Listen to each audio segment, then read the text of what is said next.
Hai, my name is welcome back. Di video kali ini aku mau ngebahas Bridgerton, buku dan juga Netflix adaptasinya.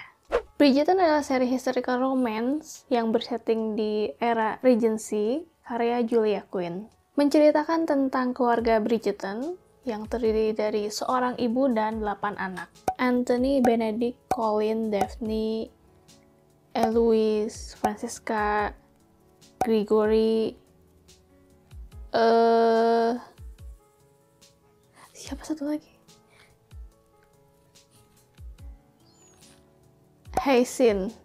Ada 8 buku, 8 cerita untuk setiap Bridgerton, dan perjalanan mereka ngikutin social season alias musim mencari calon istri dan calon suami. Terus ada koran gosip misterius Whistledown yang menceritakan perkembangannya.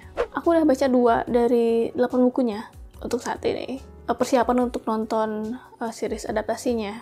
Aku nggak tahu kenapa begitu semangat nontonnya. Mungkin karena nggak ada series Netflix gitu yang romance, kebanyakan kan action, fantasi, sci-fi, pokoknya yang serius-serius gitu. Dan ini yang ringan-ringan. Seriesnya udah tayang, tapi aku belum nonton karena aku berusaha bikin reviewnya dulu. Ini adalah review berspoiler, jadi kalau kamu belum baca dan nggak mau kena spoiler, baca dulu dan nanti balik lagi. The Duke and I. Ini tebalnya 464 halaman, diterbitkan oleh Gramedia Pustaka Utama tahun 2000. Aku bacanya di Ipusnas. Menceritakan Daphne, anak keempat dari keluarga Bridgerton dan anak perempuan pertama yang udah masuk usia ideal untuk menikah. Tapi para pria yang ngelamarnya itu antara terlalu tua, nggak menarik, pokoknya nggak ada yang cocok sama dia. Sementara itu ada Simon yang baru mendapatkan gelar Duke dari ayahnya yang baru meninggal. Terus dia juga masih lajang, jadi otomatis dia jadi incaran ibu-ibu untuk dikenalkan sama putri mereka. Tapi Simon nggak mau menikah, apalagi punya anak. Jadi untuk menghindari serbuan ibu-ibu itu dia bikin semacam kesepakatan sama Daphne. Simon bakal pura-pura tertarik sama Daphne dan kayak ngasih sinyal untuk melamar. Dengan begitu, Simon gak akan jadi sasaran ibu-ibu, sementara Daphne bakal kelihatan lebih menarik di kalangan pria.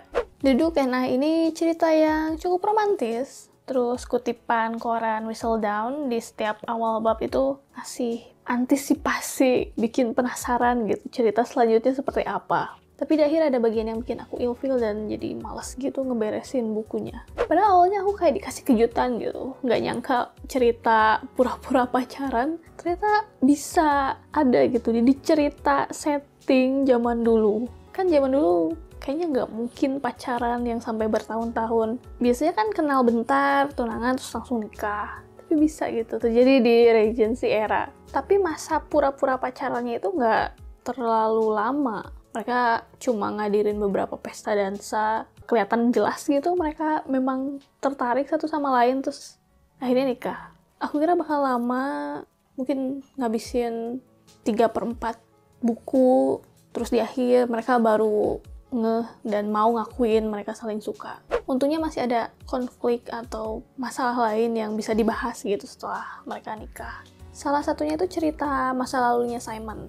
Dia kan anak satu-satunya, anak laki-laki, diharapkan jadi penerus keluarganya. Tapi waktu kecil dia itu nggak langsung bisa bicara, malah dia gagap gitu. Jadi dia semacam dibuang gitu sama ayahnya dan bikin Simonnya marah dan ngelakuin segala hal demi bikin ayahnya marah, makin nggak suka sama dia. Salah satunya adalah dengan nggak nikah dan nggak punya anak. Jadi keluarga dia bakal abis di dia gitu, nggak akan ada keturunan lagi. Itu diceritain di awal banget. Di sisi lain aku suka gitu, jadi kita tahu apa yang memotivasi Simon dan kita nggak usah nebak-nebak gitu kenapa dia gini, kenapa dia gitu. Sayangnya penyelesaiannya agak boring, cuma diceritain, apalagi harus diceritain ulang karena Daphne-nya kan belum tahu soal itu. Ngomong-ngomong soal Daphne, dia karakter yang menarik, pemberani, terus bisa bergaul sama pria karena dia punya 3 kakak laki-laki, terus juga pintar nyari solusi, terutama di saat-saat darurat. Contohnya pas dia nyelamatin Simon dari duel sama Anthony. Dia juga tahu apa yang dia mau dan gimana dapetinnya, cuma caranya, kan Simon gak mau punya anak, tapi Daphne sebaliknya. ada bagian dimana si Daphne itu kayak maksa Simon ngehamilin dia. Simonnya mabuk kalau nggak salah. Sebenarnya Simonnya nggak, dia lagi sama Daphne, cuma dia nggak bersedia atau memang menghindari untuk ngehamilin Daphne. Dan jatuhnya jadi pemerkosaan gak sih? Aku pas baca bagian itu kaget dan langsung nyari review orang lain, dan memang banyak yang berpikir demikian. Dan dari situ, dari bagian itu aku langsung hilang gitu simpati aku sama Daphne, dan bener aku males banget bacanya. Beresinnya tuh sangat susah payah. Terus aku nggak sadar aku baca secara scanning beberapa halaman, terus aku balik lagi untuk baca ulang, dan aku udah hampir bertekad untuk nggak baca 7 buku lainnya. Tapi di akhir ada petunjuk tentang Whistledown yang ngasih tahu mungkin penulis misteri itu tinggal deket sama keluarga Bridgerton, makanya dia bisa tahu banyak hal, dan aku penasaran siapa itu. Jadi ya, aku baca buku yang lainnya. Aku cuma berharap di seri adaptasinya nanti, cerita bagian Daphne maksa Simon itu bisa diceritain lebih baik lah, atau ceritain masalah lain lah, nggak usah ada bagian itu. Untuk The Duke and I, aku kasih 2 dari 5 bintang. Sebelum kita lanjut, jangan lupa untuk subscribe. The Viscount Who Loved Me. Ini tebalnya 456 halaman, diterbitkan oleh Gramedia Pustaka Utama tahun 2000. Aku bacanya di Ipusnas.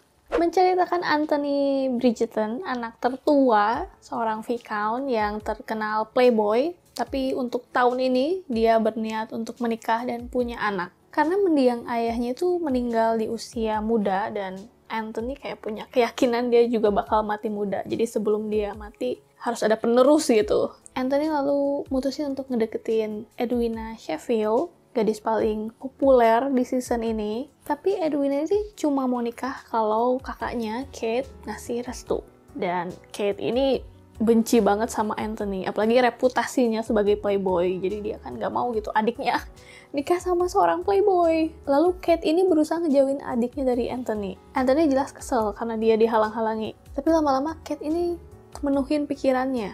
The Viscount Who Loved Me ini cerita hate to love yang bagus banget, tapi ceritanya jadi aneh pas mereka akhirnya nikah. Dan entah kenapa endingnya tuh kayak punya pola yang sama gitu dengan novel sebelumnya. Apa karena Simon dan Anthony ini sahabatan? Ceritanya benar-benar ngasih waktu untuk eksplor perkembangan perasaan Anthony dan Kate dari yang nggak kenal, cuma tahu dari reputasi dan berita dari koran Whistledown. Terus mereka akhirnya bertemu, nggak cocok. Terus lebih banyak pertemuan lagi. Dan ada satu momen di mana mereka ngasih lihat sisi rapuh masing-masing, dan akhirnya mereka bisa damai lah. Aku paling suka kalau Anthony dan Kate ini saling sindir-sindiran, saling berantem gitu, adu pendapat. Soalnya di situ biasanya kalimat-kalimatnya lebih gampang dicerna. Kan gaya bicara zaman dulu itu kayak muter-muter gitu, apalagi kalau mereka berusaha bersopan santun. Tapi kalau mereka marah-marah, itu tuh the point. Itu lebih gampang ngerti akunya. Lalu semuanya berubah karena mereka menikah. Dan itu aneh banget. Gak ada tuh berantem-berantemnya lagi. Dan konflik hate to love-nya itu udah selesai. Jadi kayak udah selesai gitu ceritanya. Kalau Daphne dan Simon kan pas mereka nikah, masih ada masalah yang belum terselesaikan soal anak itu. Sedangkan di ceritanya Anthony dan Kate, mereka udah nggak saling benci lagi. Sebenarnya masih ada cerita tentang Anthony dan pikiran buruknya tentang mati muda, tapi penyelesaiannya itu cuma cerita doang gitu. Nggak ada momen dimana Anthony itu sebenarnya tahu apa yang bikin ayahnya meninggal, dan banyak hal lain yang bisa bikin seseorang meninggal, bukan cuma lebah.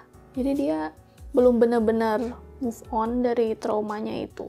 Yang bagus itu malah yang Kate, yang ternyata dia takut sama hujan gede, badai, petir, dan terungkap ternyata pas ibunya meninggal, lagi hujan, badai, petir. Dan setelah dicari tahu, Kate-nya udah bisa berdamai sama hal itu, terus dia bisa move on. Tapi di kasusnya Anthony itu nggak kayak gitu. Ketika dia akhirnya berulang tahun ke umur berapa ya, pokoknya lebih tua dari mendiang ayahnya, ya udah gitu. Sayang banget ini cerita. Terus endingnya dimana akhirnya Kate dan Anthony baikan dan ngasih tahu mereka saling cinta, itu sama persis atau kayak ngikutin pola cerita Simon dan Daphne, dimana suaminya pergi dari rumah, terus dia mabuk-mabukan, terus akhirnya dia sadar, dia cinta sama istrinya, terus akhirnya nyari istrinya yang kebetulan lagi pergi jalan-jalan dan kayak ngalamin kecelakaan kecil. Jangan bilang nanti cerita Benedict juga endingnya kayak gitu. Buat The Viscount Who Loved Me, aku kasih 3 dari 5 bintang. Sekarang kita ngomongin Netflix adaptasinya, Bridgerton. Mulai tayang 25 Desember, ada 8 episode yang masing-masing durasinya sekitar 1 jam. Aku belum nonton, aku bakal nonton segera setelah video review ini beres. Tapi aku udah lihat sinopsis setiap episode, dan kelihatannya season pertama ini memang ceritanya fokus ke Daphne dan Simon. Jadi bisa bilang nanti season 2-nya, yang udah pasti bakal ada, bener-bener cerita tentang Anthony dan Kate. Suka banget sama yang jadi Anthony, tapi yang jadi Kate-nya belum ketahuan siapa. Di season 2 nanti, Daphne sama Simon bakal ngapain ya? Apa cuma muncul sesekali gitu? Apa mereka punya masalah baru? Itu pasti ngelenceng jauh dari bukunya.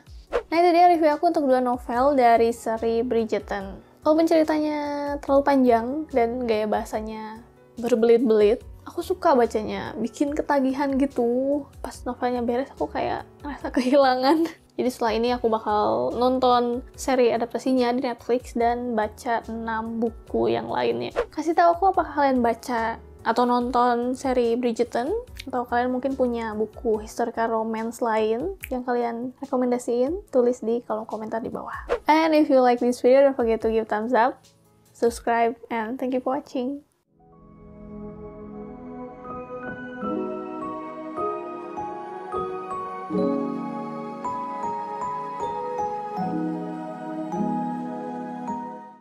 Dikit lagi nih, ayo cepet.